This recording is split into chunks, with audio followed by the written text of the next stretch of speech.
Bonjour à tous, j'espère que vous allez bien, je vous retrouve aujourd'hui pour une nouvelle vidéo sur Forza Horizon 5. Il y a quelques jours, je vous ai fait un petit sondage sur la page communauté de ma chaîne YouTube dans lequel je vous demandais votre avis sur une nouvelle vidéo sur l'anti-lag. Effectivement, il y a quelques temps, je vous ai fait une compilation des sons que je trouvais les plus cool. Même si un grand nombre d'entre vous ont apprécié ce contenu, c'est vrai que quelques-uns ont dit que c'était un peu long pour présenter une feature un petit peu annexe de Forza Horizon 5. Du coup, j'ai demandé votre avis dans la communauté et vous avez été quand même 65% à me dire qu'une nouvelle vidéo sur l'anti-lag vous intéresserait. Ce qui me fait dire que 65% de mes abonnés roulent soit en Golf R, soit en Audi RS3 évidemment. Du coup, ce que je vous propose aujourd'hui, c'est une vidéo en 3 parties. La première partie sera dédiée à une comparaison entre les voitures modifiées avec et sans anti-lag en termes de performance. En gros, est-ce qu'une voiture avec anti-lag est plus rapide qu'une voiture sans anti-lag? La deuxième partie de la vidéo, ce sera pour vous montrer un petit peu la différence de performance quand vous utilisez ou pas le launch control, qui était la deuxième grosse feature ajoutée sur Forza Horizon 5 avec la mise à jour 19. Et en dernière partie de vidéo, pour satisfaire les fans de Carto Pop and Bang qui sommeillent en vous, je vous ai prévu une petite démonstration sur 5 voitures de son vraiment très cool avec l'anti-lag. Comme ça, il y en a un peu pour tout le monde dans cette vidéo. Comme d'habitude, si mon contenu vous plaît, je vous invite quand même à laisser un petit like dès le début de cette vidéo, à vous abonner pour les prochains contenus et à laisser un petit commentaire pour le référencement de la vidéo, mais également pour me dire si vous aussi de votre côté vous avez noté des différences de performance depuis le début de cette saison 19. Bon, première partie, je le disais, cette partie va être dédiée aux mesures de performance en mode avec anti-lag vs sans anti-lag. Comme d'habitude, quand je fais une vidéo où on parle de turbo et d'anti-lag, j'ai ressorti notre bonne vieille amie Toyota Supra Mark IV qui, comme ça à première vue, a l'air d'être full stock, mais c'est vraiment à première vue puisqu'elle fait quand même aux alentours des 1600 chevaux cette voiture et qu'il n'y a pas grand chose, même dans les voitures les plus chères du jeu, qui arrive à rivaliser avec cette caisse en termes d'accélération pure et dure. Donc ce qu'on va faire, c'est très simple, on va retourner au garage sur le jeu, on va remettre tous les réglages par défaut et on va donc tester dans un premier temps la voiture en drag, d'abord avec l'anti-lag puis sans anti-lag, et on va faire donc 3 runs avec et sans anti-lag pour tout simplement faire une moyenne des chronos et voir si oui ou non il y a vraiment une différence en termes de performance avec ces améliorations. Sachez quand même que sur Forza Horizon 5, quand vous améliorez votre voiture et qu'elle est déjà en turbo course, sur certains modèles, poser l'anti-lag modifiera un tout petit peu les statistiques et modifiera un tout petit peu l'indice performance. Mais ce qui est assez marrant, c'est que même sur les voitures sur lesquelles il n'y a pas de différence en termes de statistiques affichées, il y a quand même des différences en termes de mesures une fois que vous allez un petit peu checker la page de réglage de votre Gamos. En effet, les voitures équipées du turbo avec anti-lag ont en général une meilleure accélération, alors ça se joue à pas grand chose, souvent à quelques millièmes de seconde, mais meilleure accélération pour le 0 à 100 et meilleure accélération également pour le 0 à 160. En tout cas, c'est le cas pour ce modèle-là et tous les modèles que j'ai testés de cette manière sur Forza Horizon 5. J'en ai testé une cinquantaine, du coup je me dis qu'il y a moyen que ce soit pareil pour les autres voitures. Évidemment, si c'est différent, vous pouvez me dire en commentaire. Dans ces cas-là, cette vidéo ne sert à rien, et moi non plus évidemment. Pour éviter que la partie mesure de performance soit biaisée, ce que j'ai fait, c'est que j'ai remis le jeu en boîte automatique. Comme ça, c'est tout le temps le jeu qui passe les rapports, tout le temps au même moment, et ça évite d'avoir des gens en commentaire qui disent « Oui, mais c'est normal, t'es plus rapide avec l'anti-lag, t'as mieux passé les rapports. » Et résultat, j'ai observé quand même une assez grosse différence au niveau du chrono, puisque sur le drag du sud de la map, sur mes 3 runs avec l'anti-lag, j'étais en moyenne à 20 secondes et 83 millièmes, alors qu'en moyenne sur les 3 essais que j'ai fait, donc sans anti-lag, j'étais plutôt aux alentours des 20 secondes et 250 millièmes. Donc il y a un dixième ou deux de secondes qui se perdent lorsqu'on joue sans anti-lag. Par contre, il est vrai que au niveau sensation de pilotage, je trouve que sans anti-lag, on a beaucoup plus l'effet de boost et l'effet de turbo qui arrive tout à coup, et en vrai, c'est assez fun. Maintenant, je vous propose de faire un petit face-à-face en mode rolling, puisque là, c'était du départ arrêté. Maintenant, ce qu'on va faire, c'est un départ lancé à 100 km/h. On va voir laquelle de ces deux configs arrive en général plus vite à 300 km/h.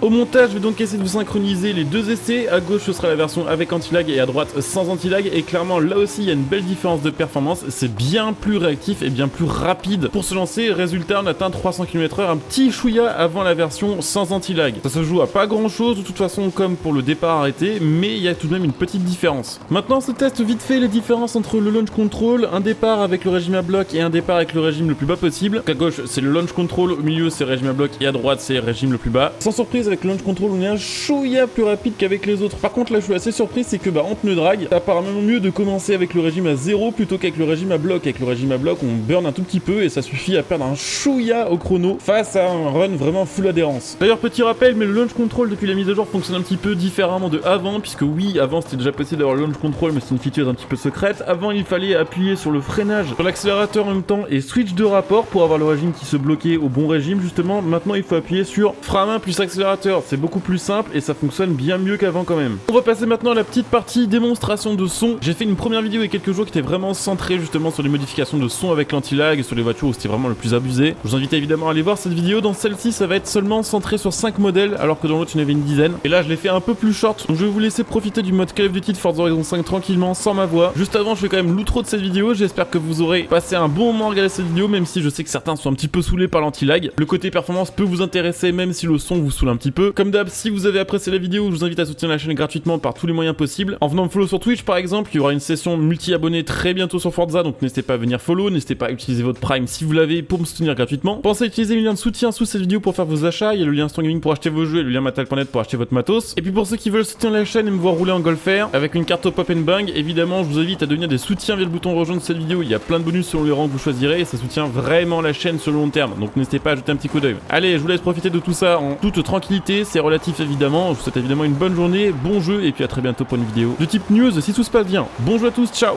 Match à mort par équipe.